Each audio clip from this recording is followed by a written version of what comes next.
इन दिनों मणिपुर के हिंसा ने एक बहुत बड़ी मोड़ ले चुकी है। वहीं इस वायलेंस ने पूरे देश के लोगों को दहला कर रख दिया है।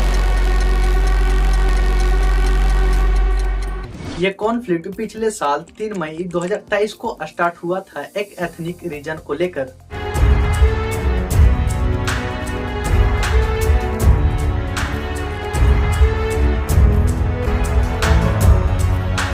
मणिपुर में इतना जटिल वायलेंस देखा जा रहा है दो जातियों के बीच, मैतेई और कुकीज।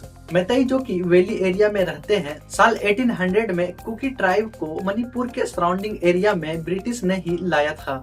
मैतेई, कुकी और नागा इन तीनों समाज के बीच विद्रोह देखा जा रहा है आजादी के कुछ ही सालों बाद से ही, और वहीं एक प्राइवेट आर्मी बनाया जाता है इन तीनों समाज के द्वारा। मैतेई मणिपुर से आजाद होने की बात कही थी। नागा के कुछ डोमेस्टिक लोग अपना एक अलग कंट्री की मांग करी थी। वहीं कुकी एक राज्य चाहते थे मणिपुर से अपना कुकी लैंड नाम से। इन जातियों को हमेशा से लगता था कि इनकी संस्कृति और आइडेंटिटी को खत्म न कर दिया जाए। कुकी और मैतेई लोग इतना डिमांड और प्रोटेस्ट किए हैं यही एथनिक रीजन को लेकर, और अब इतना खतरनाक हिंसा देखने को मिल रहा है इन जातियों के बीच, और वही सबसे बड़ी रीजन बताया जा रहा है वहाँ के गवर्नमेंट को ही। और अब इतना खतरनाक हिंसा देखने को मिल रहा है, बहुत सारे मांगे और सबसे महत्वपूर्ण वहाँ के सरकार द्वारा लिए गए फैसले को भी जिम्मेदार बताया जा रहा है। तो चलिए समझते हैं आज के इस वीडियो में।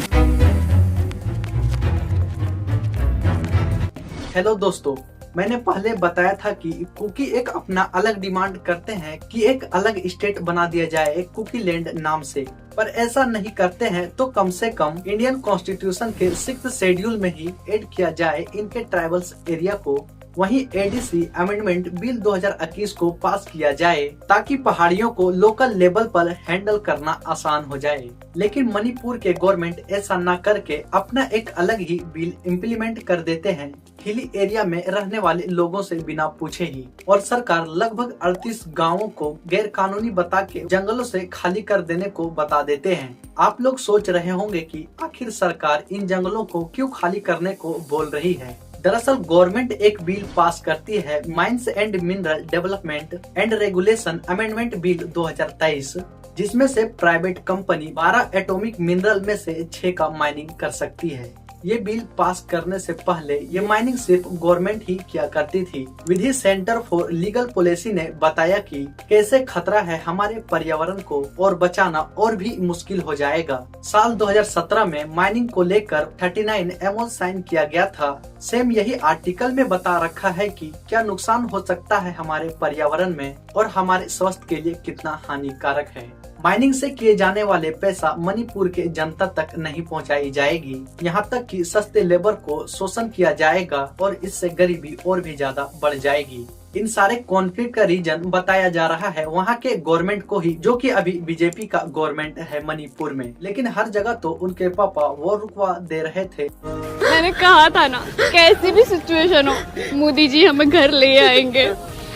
वॉर रुकवा दी पापा, और फिर हमारी बस निकाली पापा। लेकिन मणिपुर का वॉर उनके पापा से नहीं रोका जा रहा है, क्योंकि मोदी जी से अपने देश की ही वॉर नहीं रोकी जा रही है। तो वहीं अदर कंट्री की बात नहीं की जाना चाहिए मोदी जी के द्वारा। वहीं ओडिशा, जो कि वहाँ पे भी बीजेपी की सरकार है और वहाँ के लोग अपने संस्कृति को सेलिब्रेट करते हैं, तो मोदी जी बहुत सारे शुभकामनाएं भी देते हैं उन्हें।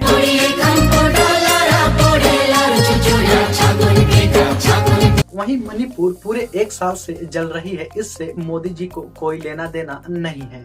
जबकि ओडिशा और मणिपुर में बीजेपी की ही सरकार है, तो वहीं एक की संस्कृति बचाई जा रही है तो दूसरे की संस्कृति को उखाड़ फेंका जा रहा है। यही है बीजेपी का मैनिफेस्टो। यहाँ सबसे बड़ा सवाल यह है कि अभी बहुत सारे स्टेट में इलेक्शन होना बाकी है, तो जब आप इलेक्शन में वोट करने जाएं तो आप ये जरूर सोचें कि आपके बच्चे के फ्यूचर के लिए कौन सी पार्टी के नेता और कौन सी पार्टी अच्छा स्कूल, अच्छा हॉस्पिटल, अच्छा एजुकेशन का व्यवस्था कर सकती है आपके बच्चों बच्चों के लिए। ऐसा न हो कि उत्तर प्रदेश के झांसी के जैसा दुर्भाग्य कहीं इन नेताओं के चक्कर में आपका बच्चा भी जलकर शहीद न हो जाए, क्योंकि हमारे देश के नेताओं के बच्चे लोग तो अच्छे प्राइवेट हॉस्पिटल में अपना ट्रीटमेंट लेते हैं और हम मिडिल क्लास के लोग इन नेताओं के चक्कर में अपना पूरा जिंदगी बर्बाद करते फिरते हैं। आपने कभी नहीं सुना होगा कि इन हिंदू मुस्लिम के दंगों में कभी कोई नेता का बेटा शहीद हुआ हो, क्योंकि उस नेताओं को कोई फर्क नहीं पड़ता है तुम्हारे जीने या मरने से। यहाँ तक कि तुम उन नेताओं के चक्कर में लड़के मर जाओगे और तुम्हारे कफन पर भी टैक्स लगा के रखा है इन नेताओं ने। RSS चीफ मोहन भागवत ने 2 साल पहले अपना एक भाषण में बहुत अच्छी बात कही थी, हर मस्जिद के नीचे तुम शिवलिंग क्यों ढूंढते फिरते हो। परंतु हर मस्जिद में शिवलिंग क्यों देखना? तो भाई वो भी एक पूजा है, ठीक है, बाहर से आई है। तो मैं उन सारे धर्म के ठेकेदार तो नहीं बोला जा सकता है, इन दलालों जो कि नाली के कीड़ों से भी बदतर है, जो हमारे देश के युवा लोगों की जिंदगी को बर्बाद करके रख दिया है और हमारे देश के युवाओं का ब्रेन वॉश भी कर रहा है। यहाँ तक कि मैं इतना ही कहूँगा कि आप अपना जिंदगी इन नेताओं के चक्कर में बर्बाद ना करें और पहले आप एक अच्छा इंसान बने और फिर दूसरे को भी एक अच्छा इंसान बनाएं। अगर वीडियो इन्फॉर्मेटिव लगी हो तो शेयर जरूर करें। धन्यवाद।